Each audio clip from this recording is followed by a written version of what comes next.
ಇದು ಬೇಟೆಗಾರರ ಶೂಟೌಟ್ ಪ್ರಕರಣಕ್ಕೆ ಒಂದು ಬಿಗ್ ಟ್ವಿಸ್ಟ್ ಸಿಕ್ಕಿದೆ.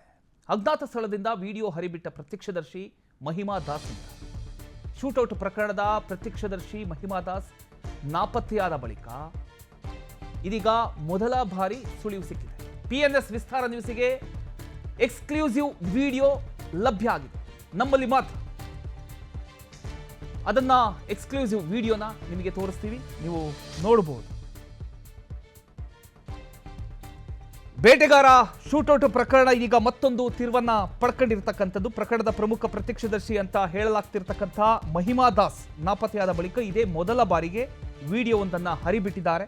ಅಜ್ಞಾತ ಸ್ಥಳ ಒಂದರಿಂದ ಮಹಿಮಾ ದಾಸ್ ವಿಡಿಯೋ ಬಿಡುಗಡೆ ಮಾಡಿದ್ದಾರೆ. ಆ ಮೂಲಕ ಹಲವು ದಿನಗಳಿಂದ ನಿಗೂಢವಾಗಿದ್ದ ಅವರ ಒಂದು ಇರುವಿಕೆಯ ಬಗ್ಗೆ ಮೊದಲ ಒಂದು ಸುಳಿವು ಈಗ ಸಿಕ್ಕಂತಾಗಿದೆ.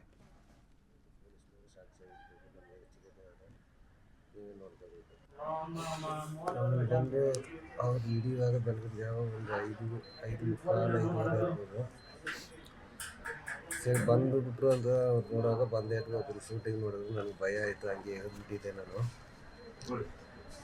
ಆಮೇಲೆ ನನ್ನ ಮೇಲೆ ಏಟ್ ಕೊಟ್ಟರು. ನಾನು ಹಂಗೆ ಡೌನ್ಗೆ ಎದ್ದು ಓಡಿಬಿಟ್ಟಿದ್ದೆ. ಏನಾಯ್ತಿಲ್ಲ, ಒಂದು 5 ನಿಮಿಷ ನೋಡುವಾಗ ಒಂದು ಸೌಂಡ್ ಇಲ್ಲ. ನನಗೆ ಹುಷಾರಿಲ್ಲದೆ, ತುಂಬ ಹುಷಾರಿಲ್ಲದೆ ಸೀರಿಯಸ್ ಆಗಿ ಬರ್ತಾರೆ. ಹೊಟ್ಟೆ ನೋಡ್ಕೊಂಡು ಇದಾಗಿದ್ದೆ. ನಾನು ಮೆಲ್ಲಗೆ ಬಂದು ಮನೆ ಸೇರಿಬಿಟ್ಟು ಹಾಸ್ಪಿಟ್ಲಿಗೆ ಬಂದುಬಿಟ್ಟಿದ್ದೆ ನಾನು. ಈಗ ಇವ್ರನ್ನ ಪಾಲಿಸ್ಕೊಂಡ್ರೆ ನನಗೆ ಒಂಥರ ಭಯ ಆಗ್ತದೆ. ಇವರು ಎನ್ಕ್ವೈರಿಗೆ ನಮ್ಗೆ ನಮ್ಮನ್ನ ಇದು ಸಾಕ್ಷಿಗೆ ಆಳಿದೆ ಅಂತ ಎಲ್ಲರ ಮೇಲೆ ಹೇಳಿ ಪೊಲೀಸ್ನವ್ರ ಮೇಲೆ ಇದು ಮಾಡ್ತಾ ಇದ್ದಾರೆ. ನಮ್ಗೆ ಅವ್ರ ಕಂಡ್ರೆ ಸ್ವಲ್ಪ ಭಯ ಆಯ್ತದೆ. ನಮಗೆ ಹೆಸರಿಗೆ ನಿಮ್ಮ ಪೊಲೀಸ್ನವರು ಸಾಕ್ಷಿ ಆಗಿರ್ಬೇಕು, ನಮಗೆ ಹೆಚ್ಚಿಗೆ ಇದೆ, ನೀವೇ ನೋಡ್ಕೋಬೇಕು.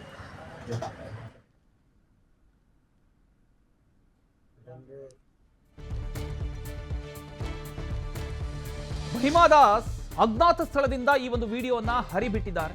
ವಿಡಿಯೋ ಬಿಟ್ಟ ಬೆನ್ನಲ್ಲೇ ಪತ್ನಿ ಅರುಣಾ ಮೇರಿ ಆತಂಕಕ್ಕೊಳಗಾಗಿದ್ದಾರೆ. ನನ್ನ ಪತಿ ಮನೆಗೆ ಬಂದಿಲ್ಲ, ಎಲ್ಲಿದ್ದಾರೋ ನನಗೆ ಮಾಹಿತಿ ಇಲ್ಲ, ನನ್ನ ಪತಿಯನ್ನ ಭೇಟಿ ಮಾಡಿಸಿ ಅಂತ ಮಹಿಮಾ ದಾಸ್ ಪತ್ನಿ ಅರುಣಾ ಮೇರಿ ಹೇಳಿದ್ರು. ಈಗ ಈ ಒಂದು ವಿಚಾರಕ್ಕೆ ಸಂಬಂಧಪಟ್ಟ ಹಾಗೆ ಒಂದಿಷ್ಟು ಟ್ವಿಸ್ಟ್ ಸಿಗ್ತಾ ಇದೆ.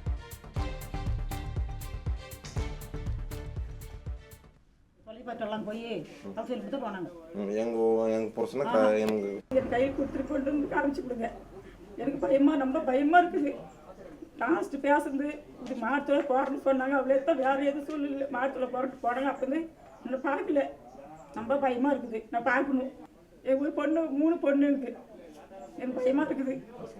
பசங்களாம் இல்லை, யாரும் பசங்க எங்கள் ஆசா போட்டு எதுவும் இல்லை. இப்போ இருக்குது எங்கள் பொண்ணு ஒன்று தூக்கி இருப்பேன். பயமா இருக்குது. வீட்டில் இருக்கிறதுக்கு எனக்கு பயமா இருக்குது. வந்து யாரோட போய் கேட்குறாங்க. எங்கள் வீட்டுக்காரனுக்கு நாணயம் கிடைக்கணும், எங்களுக்கு கண்டுபிடிச்சி கொடுங்க.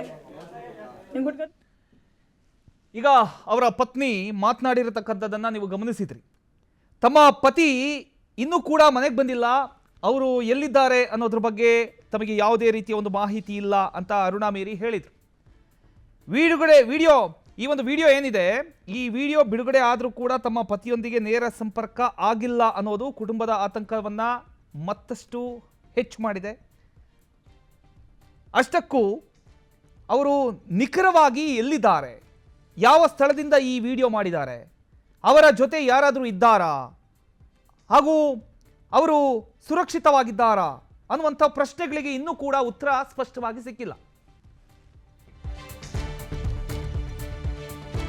ಚಾಮರಾಜನಗರ ಮೂವರ ಶೂಟೌಟ್ ಪ್ರಕರಣ ಕೇಸಿಗೆ ಸಂಬಂಧಪಟ್ಟ ಹಾಗೆ ಬಿಜೆಪಿಯಿಂದ ಪ್ರಕರಣದ ಸತ್ಯಶೋಧನಾ ಸಮಿತಿ ರಚನೆಯಾಗಿದೆ. ನಾಳೆ ಮೃತ ಕುಟುಂಬಸ್ಥರ ಮನೆಗೆ ಈ ಸತ್ಯಶೋಧನಾ ಸಮಿತಿ ಭೇಟಿ ನೀಡುತ್ತೆ. ಬಿಜೆಪಿ ರಾಜ್ಯಾಧ್ಯಕ್ಷ BY ವಿಜೇಂದ್ರ ಆದೇಶದಂತೆ ಈ ಒಂದು ತಂಡ ರಚನೆಯಾಗಿದೆ. ಮಾಜಿ ಸಚಿವ ಎನ್ ಮಹೇಶ್ ನೇತೃತ್ವದಲ್ಲಿ 5 ಜನರ ತಂಡ ರಚನೆಯಾಗಿರತಕ್ಕಂಥದ್ದು. ಪ್ರಕರಣದ ಬಗ್ಗೆ ಸಂಪೂರ್ಣ ಮಾಹಿತಿ ಕಲೆ ಹಾಕುವಲ್ಲಿ ಈ ಒಂದು ವಿಶೇಷ ತಂಡ ಜವಾಬ್ದಾರಿಯನ್ನು ವಹಿಸಿಕೊಂಡಿದೆ.